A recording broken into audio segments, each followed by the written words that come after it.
Julia Roberts at 58, the loss behind America's Sweetheart.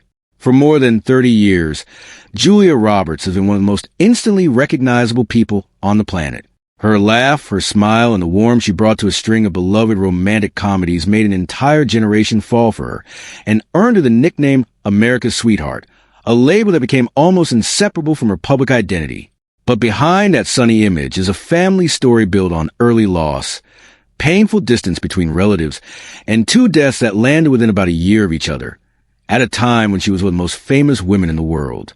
A childhood shaped by loss. Julia Fiona Roberts was born on October 28, 1967, in Smyrna, Georgia, the third of four children born to Walter Grady Roberts and Betty Luber Demas. Both parents had roots in performance. Her father ran an acting workshop in Atlanta, and her mother worked as an actress and teacher. Her older siblings, Eric Roberts and Lisa Roberts Gillen, both went on to careers in entertainment as well. Eric later became a well-known actor in his own right, and eventually the father of actress Emma Roberts. Despite the creative household, the family went through serious hardship. Julia's parents divorced while she was still a child. Her mother then married Michael Motes, a relationship widely described as difficult. Betty herself reportedly called it one of the biggest mistakes of her life.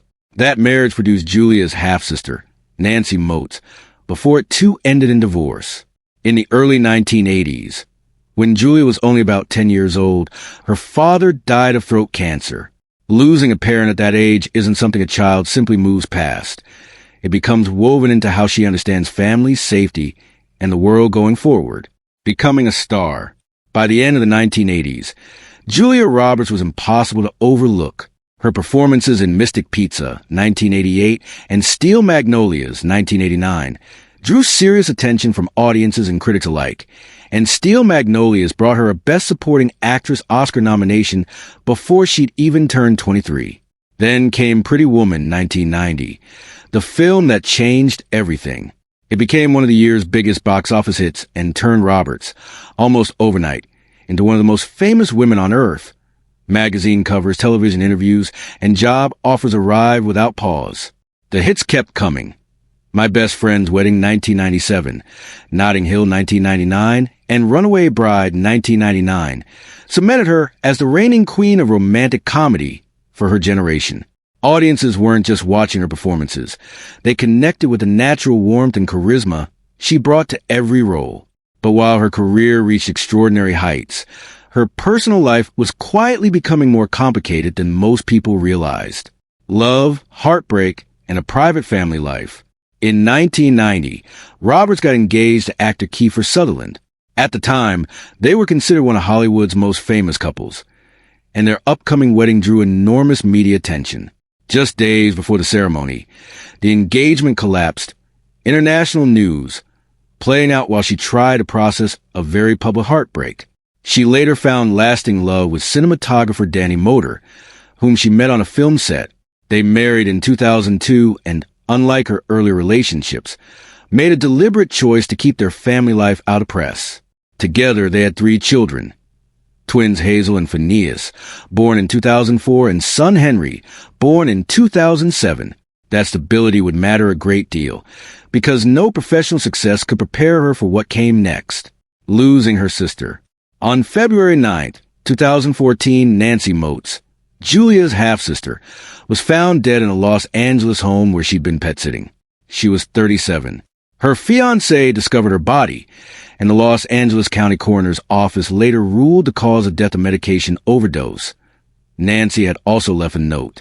By many accounts, Nancy had worked as a production assistant on Glee, but for years she felt defined only as Julia Roberts' sister, struggling to build an identity of her own in the industry.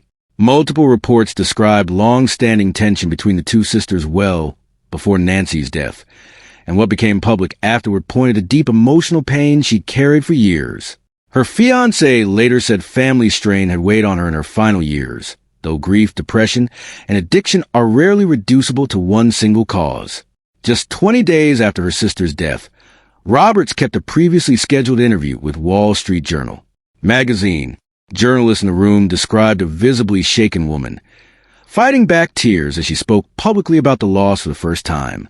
She said it was still too early to find words for what had happened, and that sometimes the only way forward was to get through 1 hour at a time.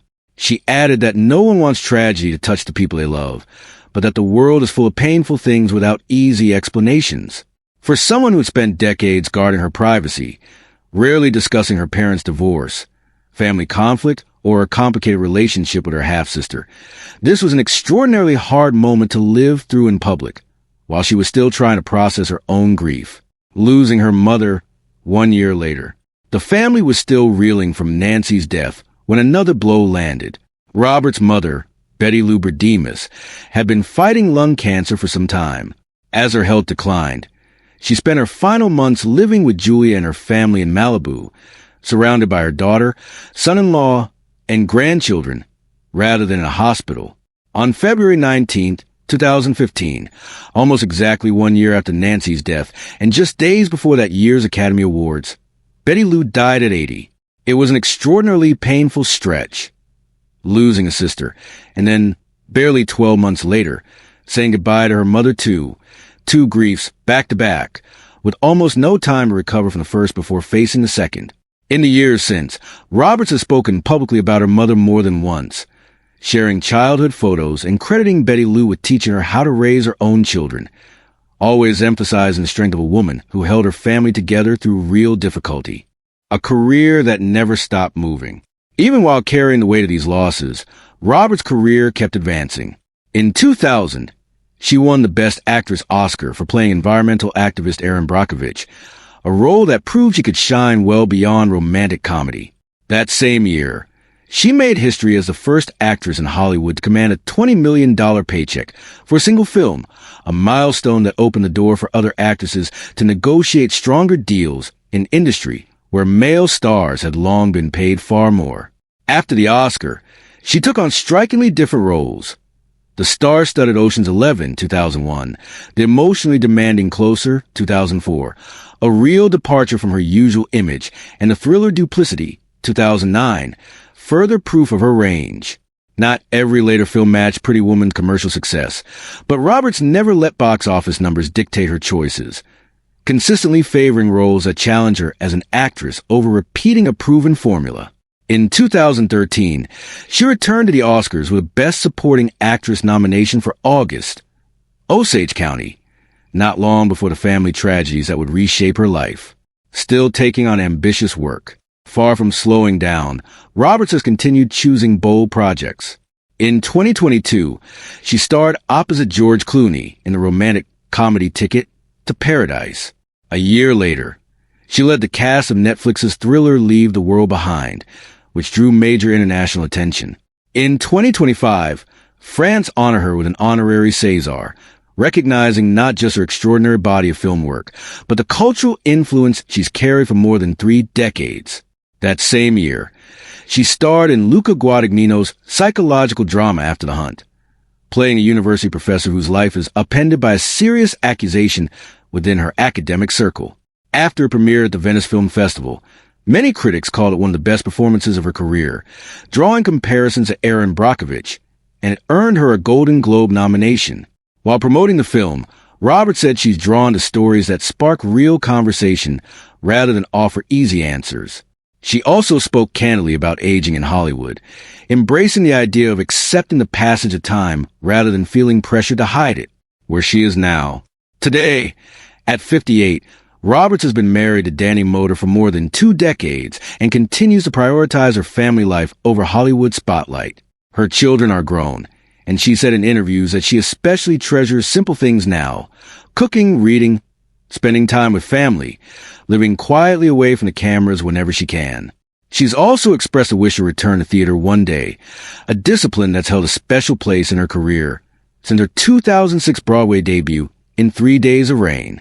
None of that erases what she's lived through, losing her father just 10 years old, then her half-sister under painful circumstances, and only a year later her mother, with whom she shared her final months. Her story has never been one of scandal or a public downfall. It's the story of a woman who has kept moving forward while carrying real, private grief, proof that fame and success don't shield anyone from loss. Maybe that's the real lesson of Julia Roberts' life. Through all of it, She never stopped working, never stopped taking on new challenges, and never let pain be the whole story of who she is.